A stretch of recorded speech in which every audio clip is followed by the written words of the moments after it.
This is a population pyramid for China for 2024. Population pyramids are powerful visual tools used by demographers and policy analysts. On the y-axis, we have age ranges, usually 1 year or 5 year bands. On the very bottom of this one, the age group from 0 to 4, then 5 through 9, up to 100 plus years old. The x-axis is expressed either in percentages or in raw numbers, like in millions. Then we put the boys on the left and the girls on the right. It's also easy to see what the pyramid will look like in 5 years or 10. These bulges will just move up. So the 8.3% of China's population that are between 35 and 39 years old now, they'll be 40 to 44 years old in 2029, for example. There is an entire cottage industry of pundits and YouTubers who play around with statistics like these and report that China's economy is on the verge of collapse because of their aging problem. It may be the easiest money in the world to do a China collapse video and upload it, and then you get paid while you sleep for the rest of your life. It is lazy and low effort work, because if you take a quick look under the hood, this thesis falls apart. It's true that China is aging fast now, along with most of the rest of the world. The entire developed world has severe problems with demographics and aging. But China is starting this process from the highest baseline in human history, 1,400,000,000 people. The second issue is the assumption that China's government will bankrupt itself, the way our governments are, by providing old age pensions and medical care for their elderly. In reality, Chinese retirees cost China's government a lot less to support compared to retirees in the United States or Europe, especially.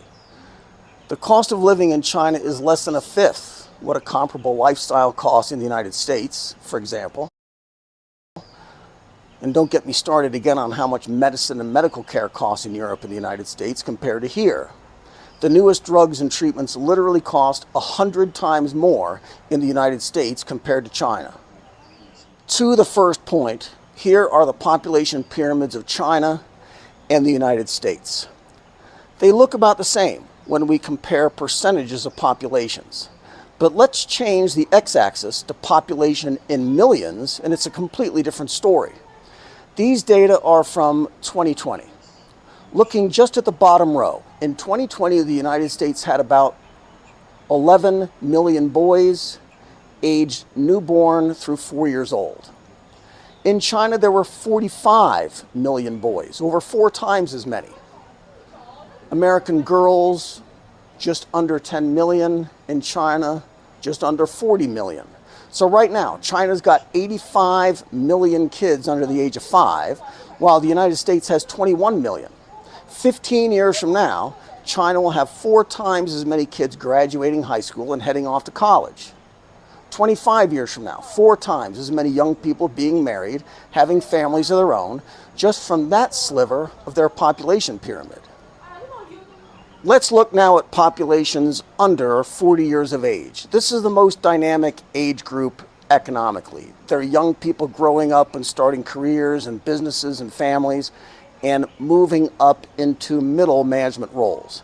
In China, the total population today up to 40 years of age is 708 million people. That's the result of crunching all these numbers from all these pyramids. In the United States, the population under 40 is 174 million. China has 4 times as many.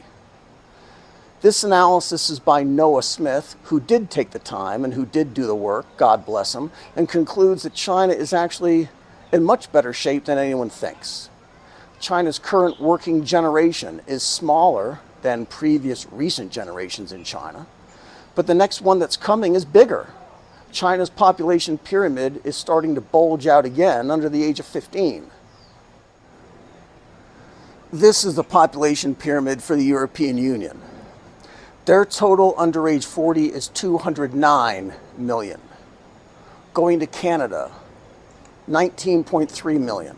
Australia, 14.7 million people under the age of 40. What I'm doing now is adding up the United States and our closest allies to see how many countries we need to get a young population that is as large as China's. And we're still not even close. The US plus EU plus Canada plus Australia. If we can somehow get all these countries rowing in the same direction, carefully coordinating industrial and fiscal policy, we're still 290 million young people short compared to where China is right now. There's another issue with that strategy because China can play that same game and do it better. This is a map of the BRICS countries, and these countries do coordinate trade and industrial policy and supply chains and logistics and infrastructure investments. Brazil and Indonesia are BRICS countries. Brazil's population under age 40 is 136 million. In other words, Brazil has just slightly fewer young people than we have in the United States. Brazil is worth 7 Canadas. Indonesia, under age 40, is 179 million people in Indonesia. That's about the same as the United States. When Indonesia joined the BRICS, it was the equivalent of adding the United States in terms of productive population size. Indonesia's young population is the equivalent to 12 Australia's, and that's showing up in economic growth numbers there. Australia's economy is barely growing at all, 0.2%. Indonesia's is booming, 5%. Again, one of the most important drivers of economic growth is how many young people are in the population with access to productivity tools to drive new industries forward. And almost all that growth is happening in countries like Indonesia and Brazil, where hundreds of millions of people are joining the middle class. Indonesia's consumer class will grow by 27%, Brazil's by 9%. And these percentages are off a far higher baseline than Canada or Australia, who don't show up on this chart here at all. China's population is falling, but their middle class is growing much faster. To repeat that, China's population is falling, but their economy is growing anyway because of where the productivity gains are going. There's another big problem with focusing only on the headline number, the top line number, because Chinese retirees cost their economy a lot less than American retirees do. Government pensions and entitlement benefits are a call. They're a demand on the incomes of working people. Government pensions in the United States are probably the highest in the world. There are 2 different systems in the US for federal government employees. Half of them are getting an average of $2,100 a month. The others getting $5,400 per month.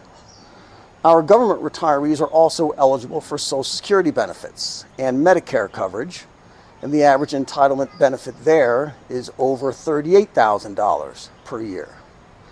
That's population-wide, and those programs also cover retirees from the private sector. Social Security and Medicare spending in the United States is swallowing up everything else. The system is already broke, running massive deficits that just get bigger with time. And most Americans are aware of the deep fiscal problems we face. Then we learn that China is aging faster than the United States, so we conclude that China must be going broke even faster than we are. But that's where the thinking on that falls apart. Chinese retirees cost their economy far less in the first place. Chinese government employees receive an average of under $1,000 per month. The average public benefit for private employees is about $535 a month, 3,700 renminbi. That is less than a fifth the benefits paid out by the US Social Security and Medicare systems. Even though Chinese retirees place a much lower burden on government finances, policymakers here can flip a switch and reduce it even further simply by raising the retirement age. Until recently, the retirement age in China was 60 for men and even younger for women. Here, China is starting from the lowest baseline in the world.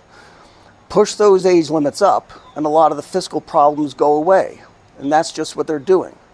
The higher retirement ages in China will reduce the burden, such as it is, on their public finances, but the benefits to pushing up the retirement ages are actually much greater on the economic growth side, because the most experienced and knowledgeable productive labor in the Chinese economy are going to be on the job longer. This is Foshan, the Riverside Park. Be good.